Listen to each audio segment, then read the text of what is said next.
My name is Mary Beth Brooks. I'm the director at the Arkansas Small Business and Technology Development Center here at the University of Arkansas. Thanks so much for joining all of us so that you can learn about commercial leases and what you need to know before signing a commercial lease. The ASBTDC, that's our acronym, provides complimentary consulting services to small businesses of all sizes across Northwest Arkansas. We provide support for all stages of entrepreneurship, from startups to existing small businesses looking to expand to long-term businesses just needing help with cash flow. And then I've spent a lot of my time recently doing a lot of folks who are buying and selling businesses. We do all this complimentary as an outreach program at the University of Arkansas. We really work consistently to meet changing needs of our community. And that's how we came up with this webinar. With several people, a lot of clients who were looking for having some struggles with their leases. So I thought, let's just put this together and let everybody learn from an expert. Our clients look to us for all sorts of things, from strategy to business planning, market research. I'm an old banker, so we do really intricate financial projections and such. And then sometimes people who are just wanting somebody to listen. So we're here to help. Just reach out to us. You can see my contact information as well as our website. Today, we are really excited to have with us Chris Allcorn from the Specialized Real Estate Group. You'll see his contact info right here. This contact info will also be at the end of our presentation. You can always reach out to Chris as well. FYI, our session today is being recorded because so many of our clients want to re-listen, but we also often are sending this information out to people as they are considering leasing some space. So feel free to put any questions in the chat. We'll also have a Q&A session at the end of the slides and at the end of Chris's presentation. So how about if we go to the next slide, Julie, and Chris, I'll turn it over to you. Okay, hello. Yeah, so my name's Chris Allcorn, and I work for Specialized Real Estate Group. We're a real estate company that's based here in Fayetteville. And by nature, we're a real estate development company focused on multifamily and mixed use and adaptive reuse. But what I think a lot of people don't know is that we also have a brokerage platform where we help people with their real estate needs in an advisory capacity. And so I think it's probably a more holistic approach to brokers than what is traditionally offered. And I think one of the benefits is that we do have the development arm, and that's our primary business. And so I think we can wear different hats, which can be really useful. And our focus is on placemaking in Northwest Arkansas. We're here in Fayetteville, but we have projects in Bentonville and in Rogers. But as far as brokerage goes, it's all infill driven. So we don't really spend a lot of time in the suburban world. We spend more time in the urban world. But yeah, so I care about placemaking, and I think it's important that people understand what they're getting into and how to get into it as it relates to real estate, not just leasing, but also owning or buying a building. And I think that there's one of the things I want to get across today that there are more options than what I think people generally realize as far as physical space to occupy in which to operate a business. So I think in this slide, beginning the real estate search, what I would say is engage a broker as soon as you can. So when you get past the conceptualization stage and it starts to become a real thing, and you're starting to put together numbers, and that is the point in which you should engage a broker, because they're going to help you determine realistic numbers that you can then plug in. And so generally speaking, the rule of thumb that I like to use, and I used to own a restaurant and music venue in Texas, and this was the number in which I live by. It was 6 to 8%. So what that means is between 6 to 8% of your top line revenue should be dedicated towards your occupancy cost as a way to be healthy, financially speaking. So if you um, are creeping above that 8%, you get to a risky zone that you'll end up realizing 6 months into your business that, oh, occupancy costs are often my largest expense. And once I've signed a lease, there's nothing I can do about that. The only thing I can do is change my top line revenue. And sometimes that is a solution, but you want to set yourself up for success in the beginning so that when you come out of the gates, you're not drowning in rent, because oftentimes it's too hard to come back from that. So 6 to 8% of your revenue should be allocated towards rent and occupancy costs. And so that also includes your expenses with your rent. So your triple nets, which we'll get into in a minute, that number should be included in that too. Where do I start to look? Start to look wherever your eye takes you. Start there. So if you are offering professional services and you're an accountant or an attorney, that space that you're going to be searching for is going to look a lot different than a food and beverage operator that wants to create a unique experience. And so a food and beverage operator might be driving down the street and something catches their eye, whether it's a listed piece of property or not. Again, that at that point, you should have already engaged a real estate broker. And that can be the basis from where you start your search. So that might not be your building, but there is something about that building, whether it's the way it appeared to you physically or its geographic location, that drew you to it. And that is a sweater thread to pull on or to have your broker pull on. Who do I hire? When do I engage them? How much does it cost? When do I engage them again? Like immediately. You can't engage a broker too early. Who do I hire? That depends on what your business is. So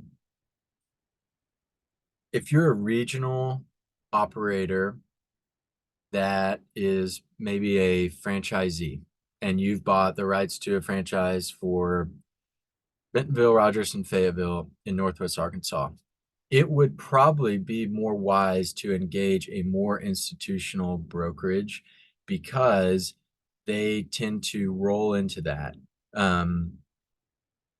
by nature. So that's where they spend their time and that's where they play. Now, if you are looking to open a craft cocktail bar, maybe an institutional advisor is not your best bet. Maybe it is someone that is a little bit more focused on smaller deals, focused on placemaking, focused on infill. And so I do think also that the days of sort of like getting an opportunity to represent someone and searching on CoStar MLS and sending them what is listed and calling it good, those days are ending. And so it's important to leverage relationships or to leverage your broker's relationships, because I would say 50% of the deals that I do are off market. Honestly, it's probably closer to 70% of the deals I do are off market. And what I mean by that is someone comes to me with a need. Let's say they want to open a fun restaurant, and they need a space in which to do that. Well, I will go, yes, look for what's available from a listing perspective, what's officially listed with a for rent sign in the window, so to speak.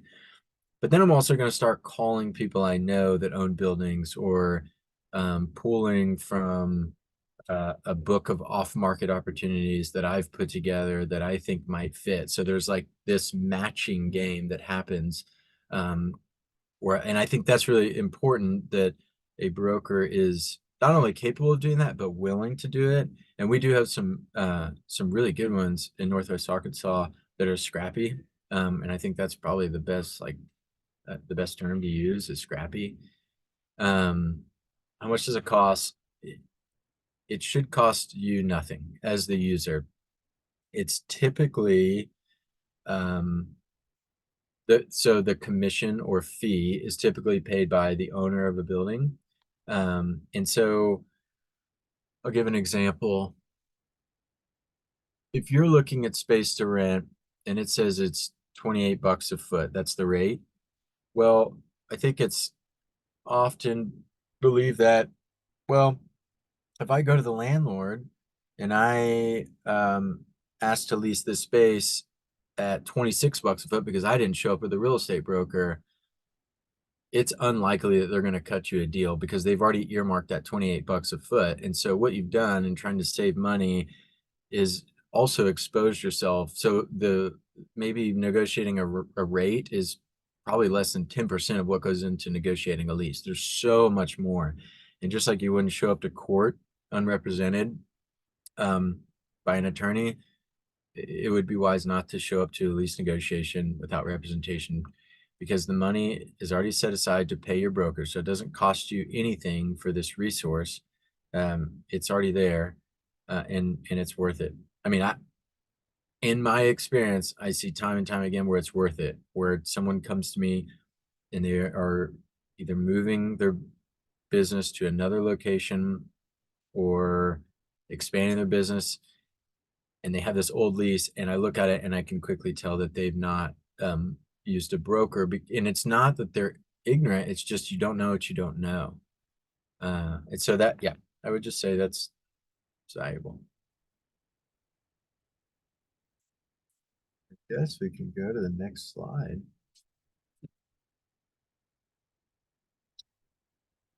Okay, understanding types of deals. I break them into traditional and non-traditional deal structures. But really, I think there's three types. So the traditional deal is something's listed and you show up with your broker to look at a space, and they have a rate set, and they have triple nets set, and they have a tenant improvement allowance set. And those are the basic terms of the deal. And you're just trading paper. So that's traditional. Non-traditional, I think there's two types of that. One is approaching someone that owns a building and it might not be listed for lease or for sale, but you come to them and say, hi, I'd like to open a business, a yoga studio in this building here because it's an interesting building and a good location.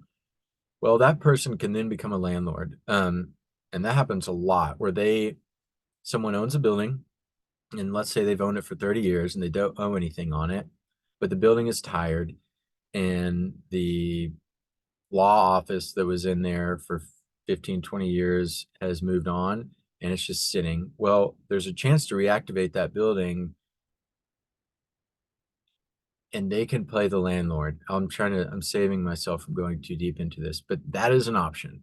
So driving by, seeing an interesting building, that can be an option. The third is really decent amount of what I end up finding myself doing, which is, there's probably a better term, but I call it old school brokerage, where you have a building and then you have somebody with a desire and or a skill, and then you have someone with the capital that is needed. And my job as a broker is to bring all those pieces together. And so let's say, again, someone owns a building and they owe nothing on it. And it's been in their family for 30 years, and they get a phone call one day from a real estate broker, and that real estate broker says, hey, I could get you $1 million for that building. All you got to do is let me put a sign in the yard. And they say, well, man, we never thought we could have $1 million for this building. and we really like the building because I grew up spending time here, and I'd be sad to see it go away. And the real estate broker says, yeah, well, I can still get you $1 million, but the truth is the building's probably going to get torn down and something else will be developed here. And I say, okay, that's fine. I want $1 million. Well, there's another option.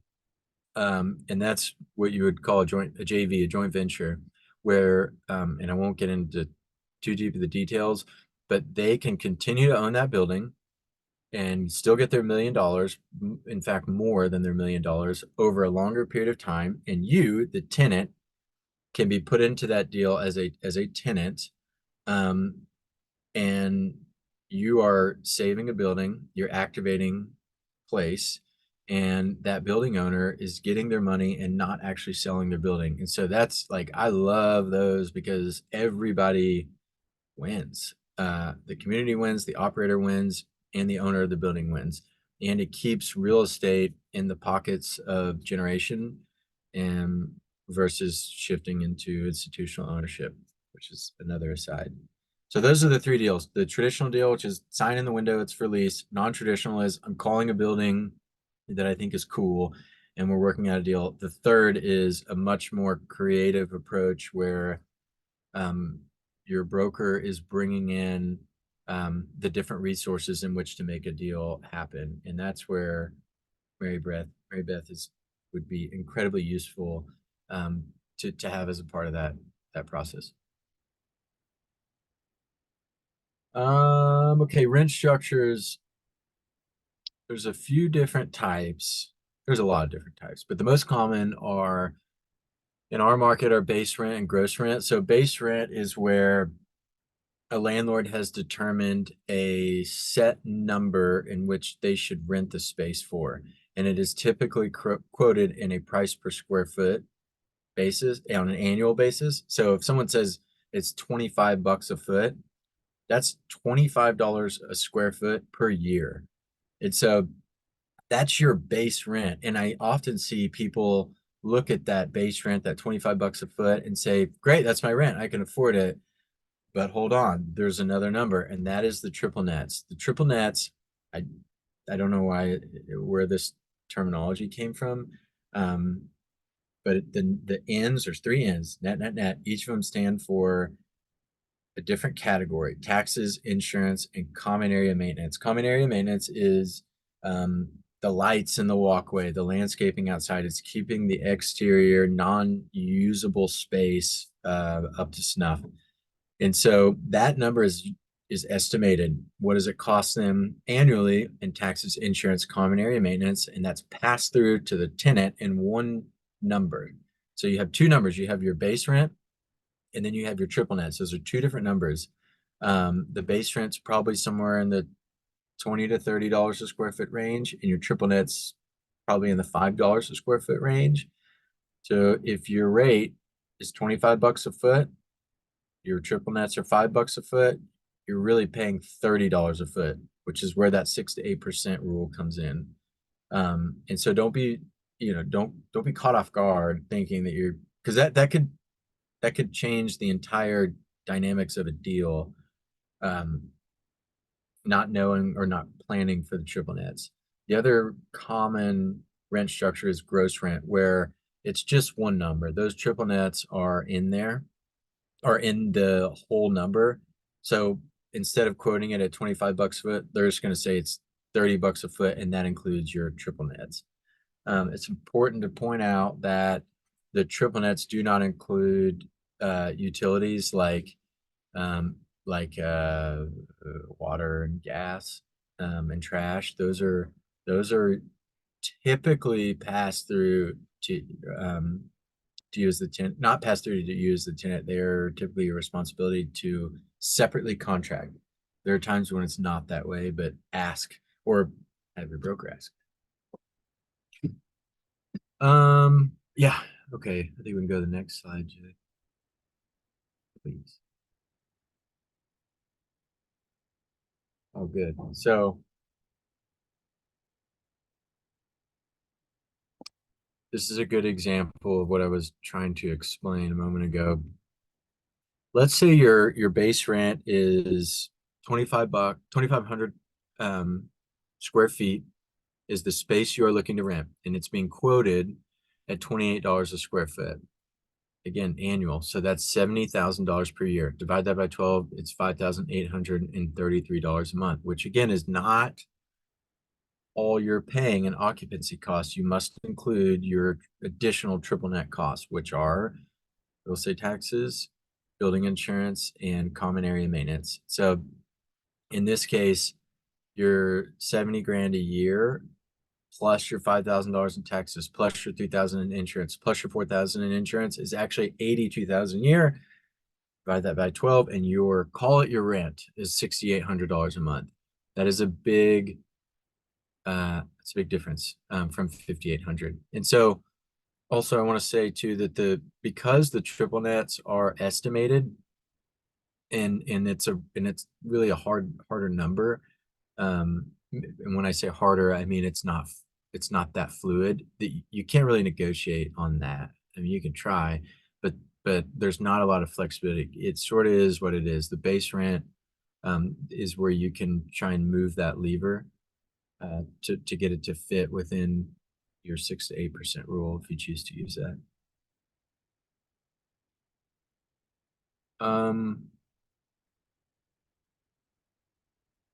Trying to think of what else would be useful to say about triple nets.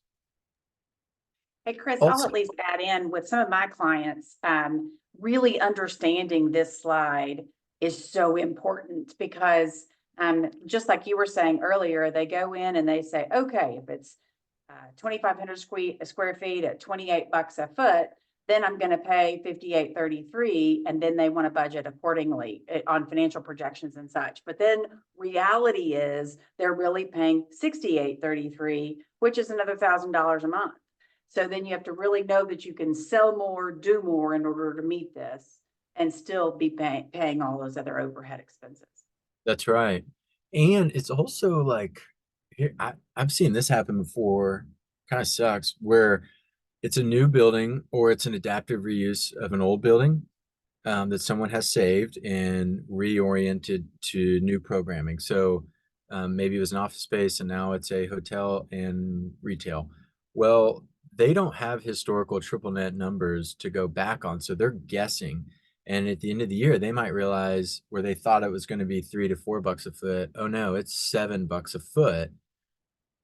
Well, a lot like that should be what happens in that scenario.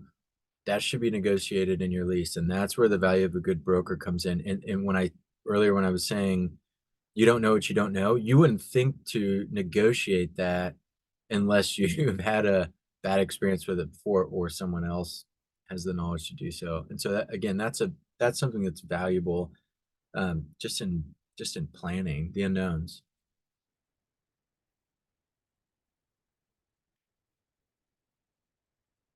Yeah. Okay. Next. Yeah, let's go to the next slide.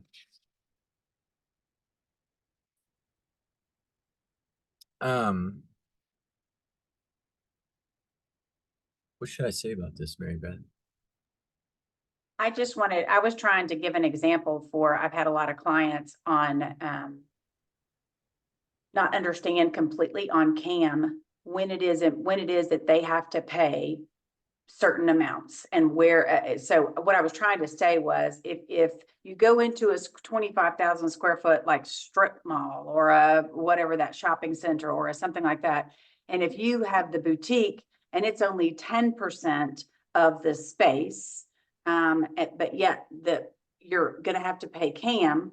So I was assuming that the full CAM for the whole entire building is $50,000. Then you pay your percentage. So in many of the leases that I've seen recently, to where it's then if I have the boutique and the CAM for the whole shopping center is $50,000 and I'm responsible for paying my percentage of it, then I need to pay 10% of the $50,000. So my annual expense is $5,000, which is then adding another $417 to my rent. So the earlier one was more of as if you were just doing a single use building and you were renting just that building and paying that. This one is more if you're in with several others and you have to pay a percentage. Yeah, I'm actually glad you said that. in a multi-tenant scenario, this happens a lot, where people do not realize that their CAM is directly tied to their what we call pro rata share, which is the amount of space in which you take in a building. And so how much you are absorbing is a percentage of what you pay. And so, yes, if you have a 5,000 square foot outdoor camping store, sell kayaks and whatever, and you need a bunch of space, well, there's a nail shop next door that isn't going to be paying as much. And surprising me, but people are often caught off guard by that. So it's just like your rent. You're paying, that's why it's quoted on $1 per square foot basis, because the more square feet you have, the larger your rent is, and it's no different with your CAM or your triple net. So my goal was just to make sure that people understood that these calculations come into play, and so then needing to budget accordingly.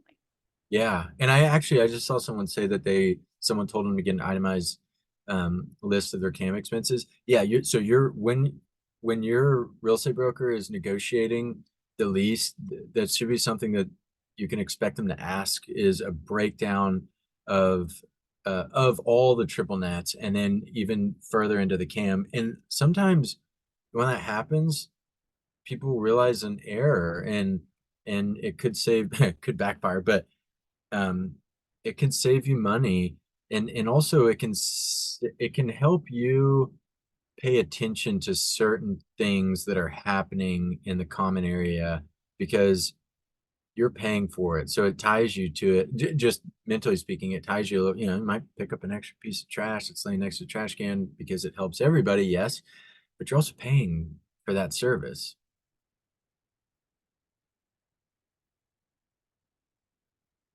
Okay. Next up.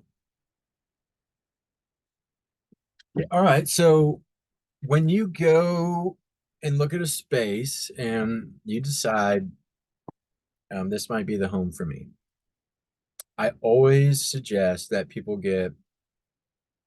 start negotiating on more than one space, because even if one of them is the clear favorite, and that's where you want to make your business, and it looks just like your Pinterest board or whatever, and you can't live without it, it doesn't matter. Still pursue another space, because it often happens that you get midway through the negotiations and you realize it ain't going to work, and you've already spent all this time and resources, and you don't have another option, and now you're starting the timeline over again by beginning to negotiate on another space. So if you can do 3, I try and get 3 going,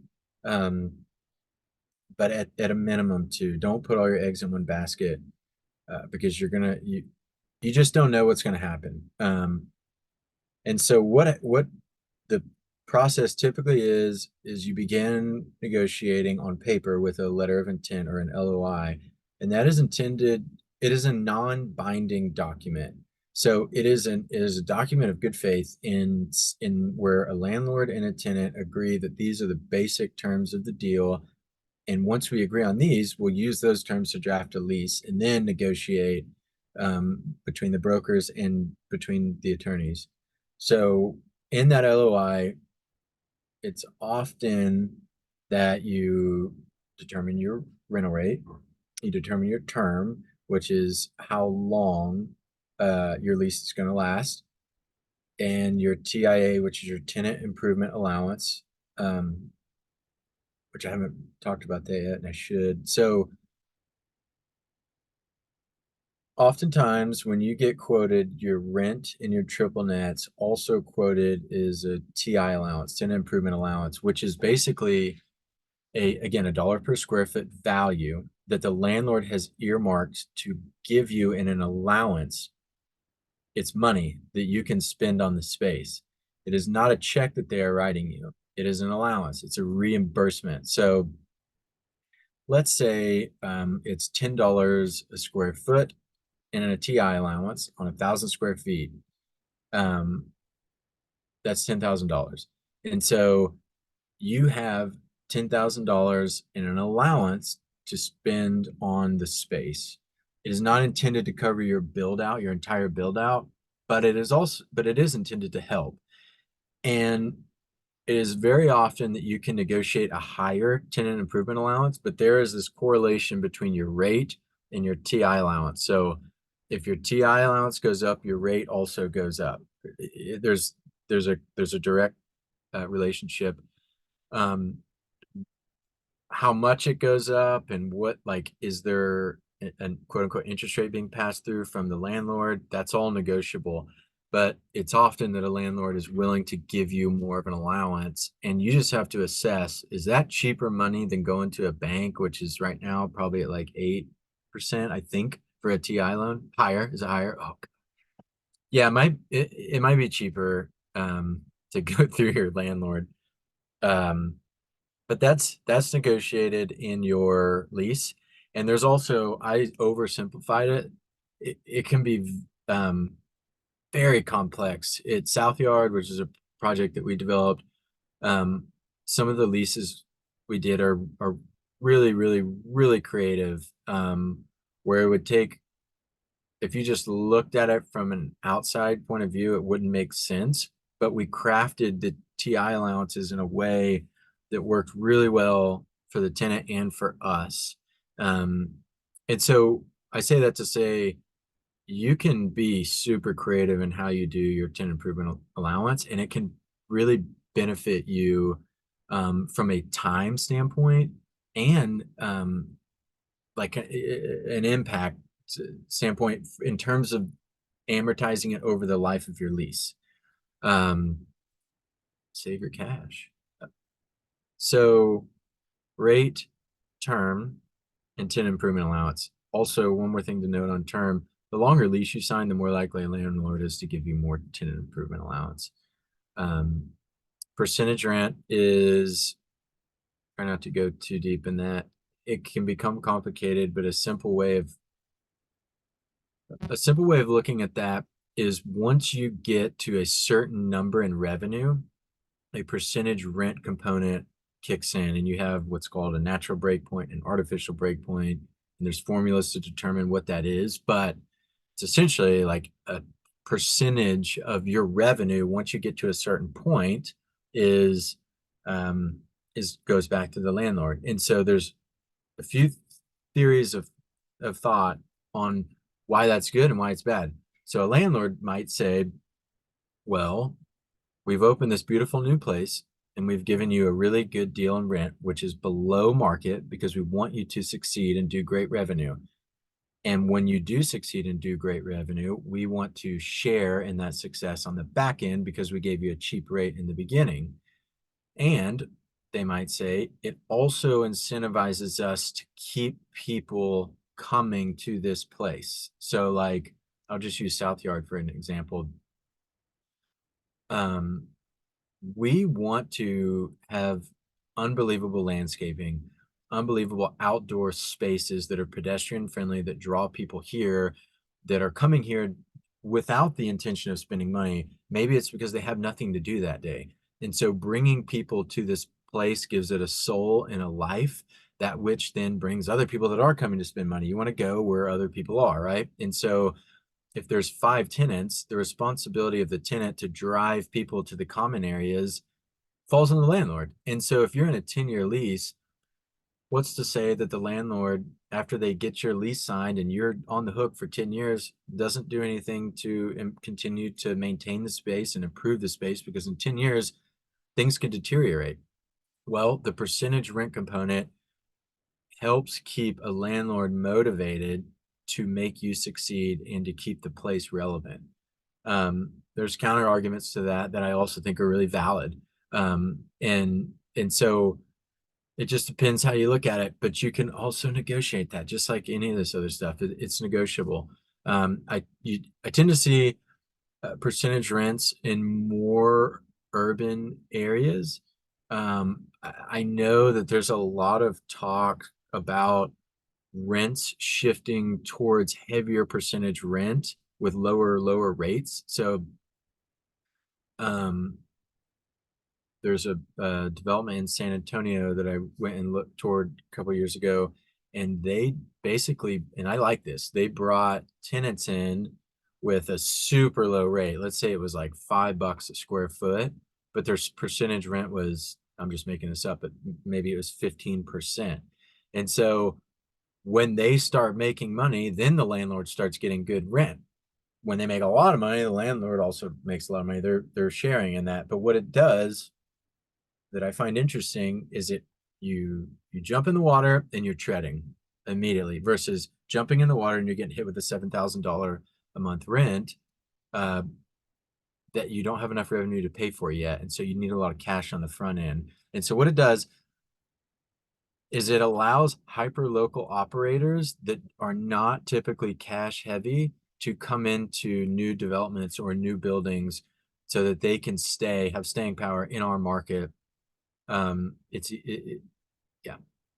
I'm carrying on because I kind of get excited about this, but yeah, so that's the percentage rent component. The one other thing I want to say that we didn't put in here that would be good to talk about is abated rent or free rent.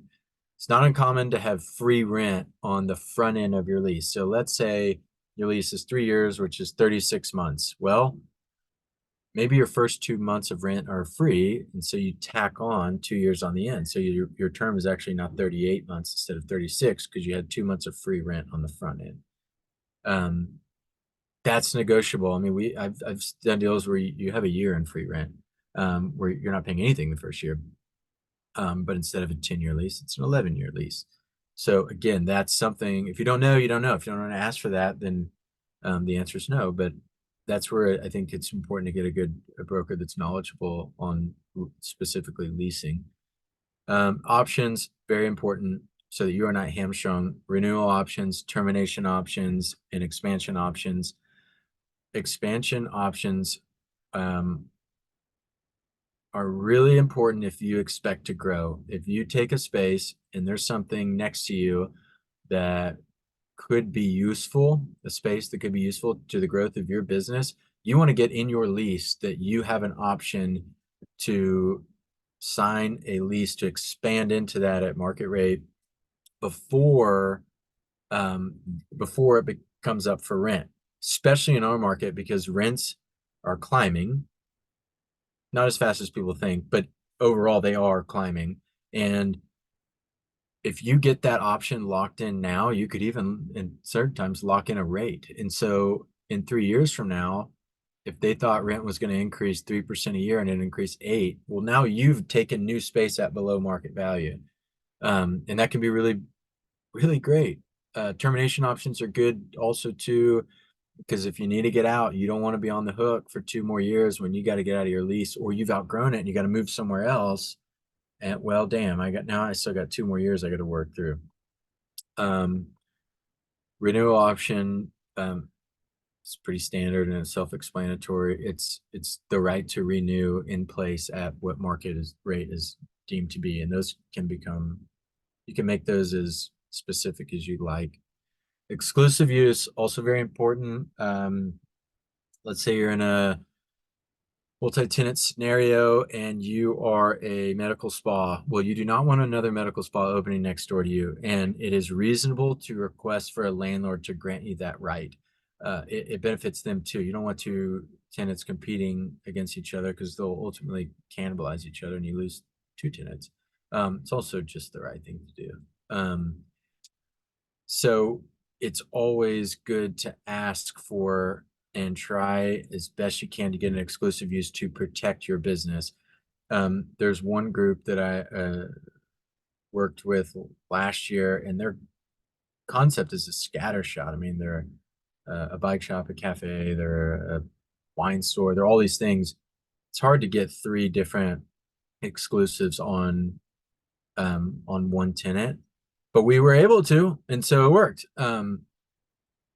So you can always ask and the answer can be no, and you can try and get what was really essential to the success of your business. Holdover, that is crucial. So when your lease is up, if you do not have a place to go and you don't have a new lease, there's what's called a holdover clause. And oftentimes, it's typically 150% of your rent. So let's say you're paying $1,000 a month in rent, and all of a sudden you realize, oh dang, my rent's coming up in 2 months. I don't have anywhere to go. And I'm gonna have to stay here for another 4 months after my lease. Well, in your lease, there's likely to be what's called a holdover clause, where a landlord says, okay, great, you can stay here, but it's 150% of your rent. So now your rent is not only $1,000, it's $1,500 a month for as many months as you want to stay here. And that can bite you. So it's good to know when you have to exercise these options, the renewal, termination, and expansion, what other option, but also to know when your lease is up and to know what you're expected to pay and hold over if you're not ready to move yet. You have to account for that. Personal guarantee, it's really common for a landlord to require a human to guarantee a lease. Times when that's not the case is when it's a really strong credit-worthy tenant with national backing or a private equity backing. It shakes out risk that they otherwise would not be willing to take. And so sometimes I think people get scared to sign a personal guarantee, which is, I understand that, but you got to have some skin in the game. Otherwise, you could just close your doors, walk away, and a landlord is left out in the cold without a tenant. And so sometimes you can negotiate it, but it's something to expect. Many folks I deal with, Chris, think that just because they, oh, but I'm doing this in an LLC, means that they get to escape it. They're not escaping it. No. And why would you want to be the person that does that, right? You've made an agreement with somebody, and you should honor it. And that goes both ways for a landlord too. Yeah, you're not getting out of it. And when it brings us good segue into the next one, which is engaging an attorney. Please spend the money on an attorney. A good attorney ain't cheap, and a cheap attorney probably ain't good. So they need you should use them when you get into the actual paperwork of the lease. I would not. I gotta be careful. So if it were me, I would not engage an attorney before we got to that point, because your real estate broker can help you in the process to selecting real estate and negotiating basic terms. They cannot help you with any legal advice, and that usually is when it starts to pop up. And there's some really good real estate attorneys here that specialize in tenant representation. So please use them, not just in the negotiating of your lease, but as stuff pops up. They're in your corner. You want their fresh perspective before it's too late. So also engage them early. And yeah, it costs money, but it's probably cheaper than the bind that you might have to get yourself out of later on. Chris, there was a good question from Erica, and she says, what about if other tenants are leaving? How does that impact the percentage rent, and how can the remaining tenants protect themselves with sudden increases in rent and triple net? Yeah, so if other tenants are leaving, you should not, this is all about how your lease is negotiated, but it should not impact your percentage. But that's actually a really good thing to bring up. Something you can negotiate is a co-tenancy clause. There's variations of this. One is a co-tenancy clause, where if you're in a multi-tenant project, let's say there's 4 tenants, and it drops below X% occupancy. So, oh no, everyone's left because they signed their lease 3 years before me, and it rolls when I still have 2 years left, and they can't release it while I'm here on an island. Well, you should have some protection in that, and that is that your rent should drop, whatever you negotiate accordingly, to this lower threshold until their occupancy comes up. So you shouldn't be punished for a landlord not being able to release the rest of the space, but you should also be protected in the event that that does happen, because you don't want to be the only one there in a project paying full rent when there's no one else around. Because again, like, the energy that comes with other tenants is invaluable to the success of your business. So I don't, is that a good, is that a thorough I answer? think that's a pretty good answer. Like, so for example, in that earlier example that I had where it was the boutique had 10% and they were sharing 10%, or their responsibility was 10% of the CAM. I've seen it both ways. And so that's again why it's important to understand what you're getting into with the lease and really understanding it is if I'm the boutique and then some of that office space is still occupied, but some of these other retailers have left and say it's now only 60% occupied, but there is still that 40% available space. And the CAM might go down because there's no whatever it is in those two spaces, but still you got to have lights in the parking lot, all the common area kind of thing. So I've seen it where both the boutique I was speaking of has had to pay then a higher percentage, but I've more consistently seen it where it stays at their 10%. And then it's just on the landlord to pay for that empty 40%. And that's where a good attorney and real Yeah. estate, they should catch that. That's really, that's the stuff that they should be looking out for. There's also, let's say it's a new development and you have 4 tenants in there and everyone's opening at different times. Well, there's a clause that you can negotiate where you don't have to pay rent until at least 2 of the 4 have been open for business. And so what it does is it keeps you from opening and paying rent too early when there's not enough life in the project for to draw revenue from. And that's not as common, but in new projects it's useful to try and get that, because I mean it sometimes it takes a year to really get traction and get people in, and you don't want to be, again, the only one that's open for a year and everyone's stuck in permitting phase and you're again on an island, but sort of the other way around.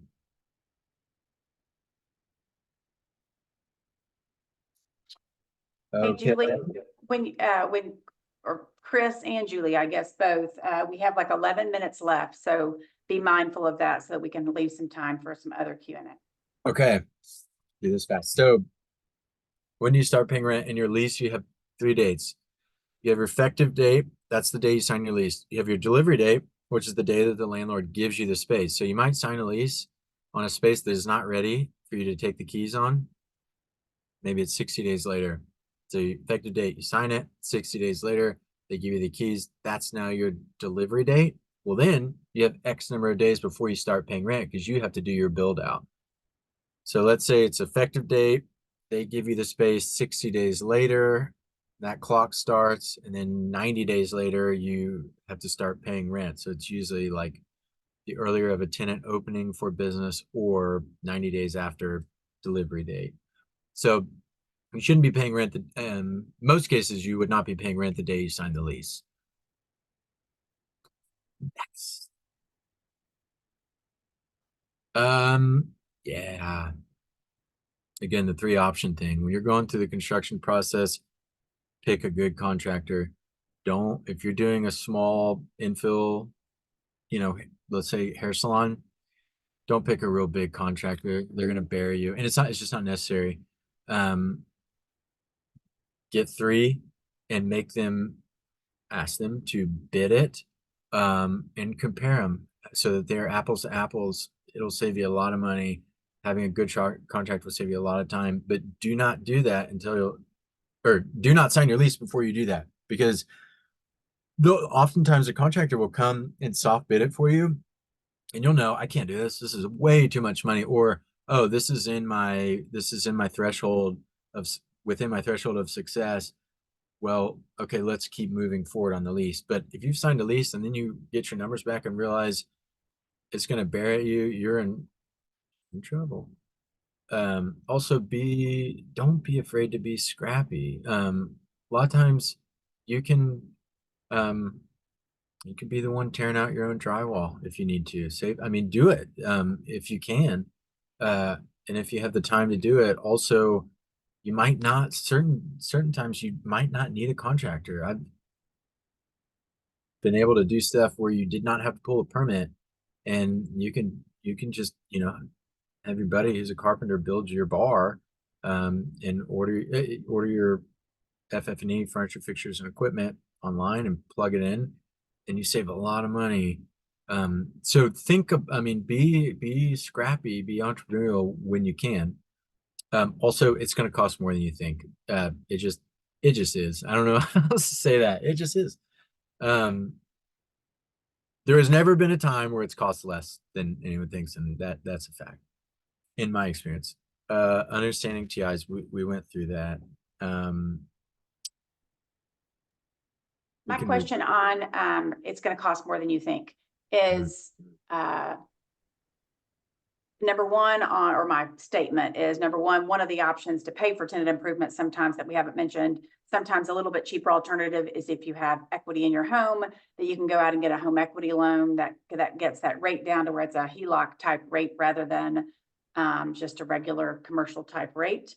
But also I consistently have, because we help at our center 850 to 950 businesses a year, consistently have people who think it is going to be a certain price, and they swear they have spoken to their next door neighbor's cousin who's a GC, but they didn't really get a bid, or they just got, yeah, I think I could do that for $100 a foot. And then it ends up being 175. And then if they say they can do it in 3 months, and then it really is actually taking 6. So then it really, with the rent and some of those things, and they end up paying so much more than they ever anticipated, but they've already signed the lease and that kind of thing. So this is one of those that I really feel like is important for people to fully understand, because gosh, and it also depends on what kind of space it is and what work they're having to do in it. Yeah. Use you for that. Use Mary Beth for that. She will help you. Repairs and maintenance is always a big one. If you're in a space for 3, 5, 10 years, things are gonna break. And then that really uncomfortable conversation with the landlord, that who's gonna pay for the $7,000 AC unit. There is no standard. There is no industry standard for it. But you should anticipate spending money on your space. I think a lot of people tend to think, well, I don't own the building, I should not be repairing, because they're used to maybe renting a home. The AC goes out, it's on them. It's not really the case in commercial buildings. When you take possession, you're taking possession of the whole thing. The roof, there are things that are not covered by tenant. All that's to be negotiated, but I'll give you one specific example of a group. Their heater broke, and they had already signed a lease, and I had showed up later, and they called the landlord, and he said, oh, I'll repair it. And they each got bids, and one contractor says, you can't repair this. The other one says you can. It's going to cost this much. If it's repairable, it's on the tenant. If it's a replacement, excuse me, other way around. If it's repairable, it's on the landlord. It's a replacement, it's on the tenant. Well, who's to say anything's repairable for as long as you want it to be repairable, right? So it's just too gray, and that got them in a bind, and it cost them 2 months of business in the winter that they could not get revenue from, because they didn't have a heater, because we're fighting with the landlord over this. So an ounce of prevention is worth a pound of cure. Okay, What's next. so interesting, my example on that, Chris, is people who are doing, it's not really ice cream or yogurt, but it's a similar kind of business. HVAC goes out when it's June or July. And so they're in the immediate response. And what was interesting, they assumed a lease right, because they acquired this business. So they hadn't really carefully reviewed or done anything. And then all of a sudden they had only been in the business for, I think it was 3 months, and they had to replace the entire HVAC. And that gets really pricey, but also nobody's going to walk into a place and buy anything cold when they can't have any, when it's not cool even in the space. So that was a huge shocker for them, and they had not budgeted for that. Ouch.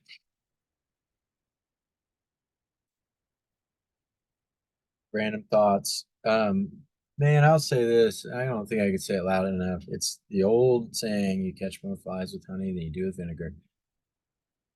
When you're negotiating, be nice. You're gonna get a lot more. I don't know where this comes from, but I noticed maybe it's inferiority, I don't know, but people tend to think that the way to negotiate is by bullying. And in my experience, that does not get anybody anywhere. Saying it's not what you say, it's how you say it. And so when you have to call your landlord and have that uncomfortable conversation, don't do it when you're pissed off, and don't do it with an attitude of you owe me this, because it's not going to help. Come at it with a let's figure out a win-win. Your emotions can sometimes betray you as the truth. It's easy to fall in love with a space. It's easy to envision it, and I love that part of it. I think it's very important, but those emotions that are keeping you awake at night, where you physically envision it, can also lead you to bad decisions. And so it's good to have someone else check you, right? Someone that's independent. I mean, that's what Mary Beth's here for, is to help you understand the viability of what you're doing. So don't ignore that, is what I would say. Placemaking is important. That's my, if I had something tattooed on my body, it would be placemaking. Probably not, but maybe. Because it's what the people listening to this are doing is placemaking.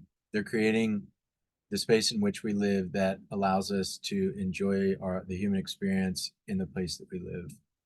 I know we don't have much more time, but I want to make sure that people understand, like one of our clients who ended up working, or who was working with Chris, what was interesting was they couldn't find the appropriate kind of space on a LoopNet or on a whatever else, however else they were looking. So he helped them find the place that was kind of appropriate, and it wasn't a place that was currently for rent. So he mentioned that earlier, but sometimes that's also a real advantage if you feel like, and like oftentimes we really work with folks on customer discovery and where on location and where you should be. And so if this person wanted to be in downtown Springdale specifically because that's where they felt like they could best reach their target market, or downtown Bentonville or whatever, then sometimes it's having access to potential places that maybe aren't necessarily listed, and that you have to approach people and kind of work through some of that.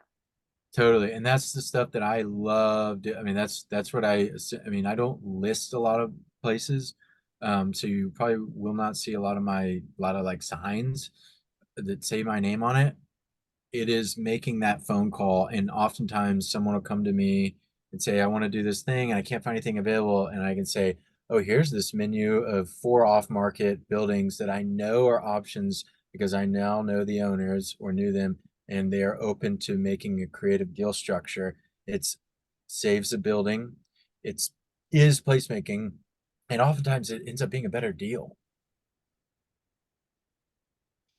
So Chris, as we close, and we need to get to Q&A, and some folks will probably need to drop off because we're an hour in, but hopefully, Chris, you can stay on and just answer a couple of questions.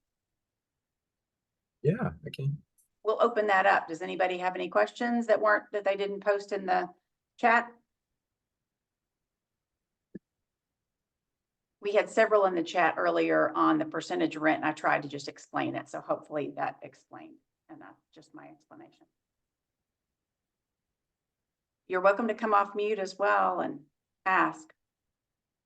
Chime in. Otherwise, we'll just wait. Otherwise, we'll just wait until, let's see, everybody just looks like they're needing to edit. Could I estimate the tenant improvement on a raw space versus an open space?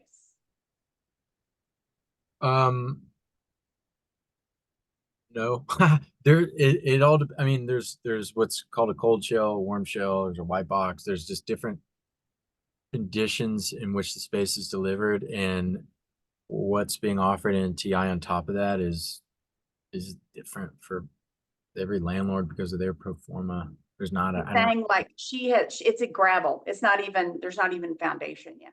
oh yeah, I don't know. I mean, I would not go into something less than probably minimum $40 a foot in TIs, which again is really not going to get you anywhere. That's a cold shell, and that's the $40 a foot in TIs probably isn't going to get you very far, but that would be the absolute Interesting. She says they've offered $40 a foot and that's not quite enough. Yeah. I mean, that's my opinion. They might, what do I know? But if it were me wearing that hat, I'm probably gonna move on to or try and negotiate more. Mhm. But also, I mean, if the rate's really cheap at $20 a foot and your TIs are $40 a foot, maybe it balances out. Maybe it's okay. You got to look at the whole picture. Yeah.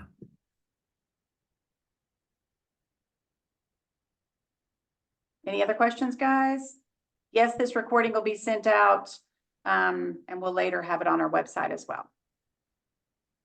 Great. Hey, Chris, thank you so much for all Yeah, of your thank you, advice, all of everybody. your help. You had his contact information, my contact information, and you can reach any of our team at our website at sbtdc.uark.edu. Thanks so Yeah. much. Thank you, everyone. Thanks. Have a good day. Well, one more thing I'll say, please feel free to reach out to me. I like just talking about this stuff. Feel free to email me or call me. Even if you just want to have fun talking about it. I like doing it. You won't bother me. You make me happy. His email is chris@specializedreg.com. Somebody had asked his email. Yeah. Thanks, guys. Thank you, everybody. Happy leasing. Bye.